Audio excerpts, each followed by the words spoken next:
Sir sir আমার সর্বনাশ হয়ে গেছে স্যার, সর্বনাশ হয়ে গেছে। ঘাবড়াবেন না, কি হয়েছে বলুন, আমরা তো আছি। স্যার আমি আমার গার্লফ্রেন্ডকে খুঁজে পাচ্ছি না। তা কতক্ষণ ধরে খুঁজে পাচ্ছেন না? প্রায় 4 ঘন্টা হতে চললো। আজকালকার এই ছেলেপুলেগুলোর যে কি হবে, সামান্য 4 ঘন্টা গার্লফ্রেন্ডের মুখ দেখেনি তাতেই এই অবস্থা। এই 4 ঘন্টা খুবই অল্প সময়, 24 ঘন্টা না হলে আমরা তোমার ডায়েরি নিতে পারবো না। স্যার সন্ধে হয়ে এলো, আজকালকার দিনকাল যা খারাপ বুঝতেই তো পারছেন। মেয়েটা একা একা কোথায় কি করছে কে জানে, আপনি একটু দেখুন স্যার। ধুর, এই তো সবে সন্ধে হয়েছে, গভীর রাত তো আর হয়নি। এখনকার সব ছেলে মেয়েরা সন্ধে হলে সব ঘুরতে বের হয়, তুমি শুধু শুধু চিন্তা করছো। স্যার আমার গার্লফ্রেন্ড সন্ধ্যায় কখনো বের হয় না ঘুরতে, সে শুধু দিনের বেলাতেই আমার সাথে বাইরে বের হয়। এ আবার কেমন ব্যাপার? হাজার হাজার কপতি একে অপরের সাথে সন্ধ্যের পর ঘুরতে বের হয়, আর তোমরা কেন বের হও না শুনি?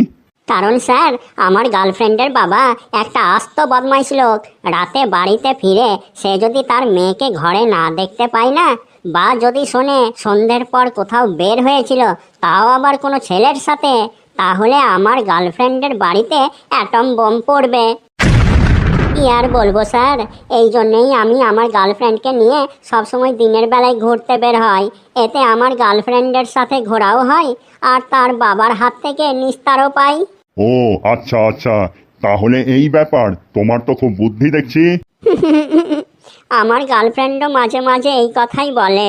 সে ঠিক আছে, এবার তোমার গার্লফ্রেন্ডের নাম বলো এবং তার যে কোনো একটা ছবি আমাদেরকে দাও। স্যার ওর নাম বলা যাবে না। তাহলে তোমার গার্লফ্রেন্ডের কোনো ছবি দাও। ছবি তো স্যার আর ওই দেওয়া যাবে নাই। তাহলে আমরা খুঁজে বের করবো কি করে? এটা তো স্যার ডিজিটাল যুগ। তো ডিজিটাল যুগে নাম এবং ছবি ছাড়া একটা মানুষকে খুঁজে পাওয়া কি কোনো ব্যাপার নাকি স্যার? আপনারা চাইলেই আমার গার্লফ্রেন্ডকে খুঁজে বের করে দিতে পারেন। আমার সাথে ইয়ার কি হচ্ছে নাকি? ছবি দাও অথবা নাম বলো তাড়াতাড়ি। স্যার সত্যি বলছি, ছবি বা নাম কোনোটাই আমি দিতে পারবো না। তাহলে যেভাবে এসেছিলে সেইভাবেই চলে যাও, আমাদের নষ্ট করার মতো সময় নেই। প্লিজ স্যার, 2 হাত জোর করে বলছি, এমন করবেন নাই, আমি তাহলে খুব বিপদে পড়ে যাব। আমাদের কিচ্ছু করার নেই, তুমি তোমার গার্লফ্রেন্ডের নাম বা ছবি কোনোটাই দিচ্ছ না, সো তুমি আসতে পারো। স্যার একেবারে এমনি করবেন? আর যদি একটাও ফালতু কথা বলেছো না, তাহলে এক্ষুনি গাড়োয়ান দিয়ে তোমাকে ঘাড় ধাক্কা দিয়ে বের করে দেবো। স্যার বিশ্বাস করুন, আমি যদি আমার গার্লফ্রেন্ডের নাম বা ছবি আপনাকে দেখাই, তাহলে আমি বড়ই বিপদে পড়ে যাব। আমরা তোমাকে পুরোপুরি সাপোর্ট করব, যাতে করে তোমার গার্লফ্রেন্ডের বাবা তোমার কোনো রকম ক্ষতি করতে না পারে। তুমি যেহেতু প্রাপ্তবয়স্ক, সেহেতু তোমার ভালোবাসার সম্পূর্ণ অধিকার আছে। আমি নিজে দাঁড়িয়ে থেকে তোমাদের বিয়ে দেব, তারপর দেখব তোমার কে ক্ষতি করে। তোমার কোনো চিন্তা নেই। সত্যি বলছেন তো স্যার? পুলিশের পোশাকে দিব্যি করে বলুন, নাম শোনার পরও আপনি দাঁড়িয়ে থেকে আমাদের বিয়ে দেবেন? মেয়েটা কি কোনো মন্ত্রী মিনিস্টারের মেয়ে নাকি? আই ডোন্ট কেয়ার, সে যেই হোক, আমি দাঁড়িয়ে থেকে তোমাদের বিয়ে দেব, এই কথা দিলাম। এই পুলিশের পোশাক পরে বলছি, তুমি আমাকে সম্পূর্ণ বিশ্বাস করতে পারো। ঠিক আছে স্যার।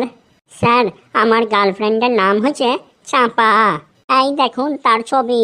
হ্যাঁ, এ এ এ এ তো এ তো আমার মেয়ে। এই পোশাক পরে তোকে কথা দিয়েছি বলেই বেয়াদব ছেলে, তোর ওপর যা রাগ উঠছে না, খা এবারে এক ঘুষি। মা গো, মরে গেলাম গো। নিজের হবু শ্বশুরকে কেউ কখনো আস্ত বদমাইশ বলে? না না মানে স্যার। আরো এক ঘুষি খা। নিজের হবু শ্বশুরকে কেউ কোনোদিন স্যার বলে? যা যা, এখন এখান থেকে যা, আমার কিচ্ছু ভালো লাগছে না। ঠিক আছে শ্বশুর মশাই, আমি এলাম তবে। হায় রে ভগবান, হে আমি কি করলাম? रुको जरा सबर करो। কত দেরি হয়ে গেল, আমার বাবুটা যে কখন ভালো খবর নিয়ে আসবে কে জানে। জান দেখো, আমি চলে এসেছি। এ কি অবস্থা হয়েছে তোমার? আরে ও কিছু না, তোমার আমার বিয়ের ব্যাপারটা বাড়িতে জানানোর প্ল্যানটা সাকসেস। কিন্তু কিন্তু তোমার মুখ দিয়ে তো রক্ত পড়ছে। আরে ছাড়ো তো, শোনোনি, পেটে খেলে পিঠে সয়। सारी उम्र मैं जो कर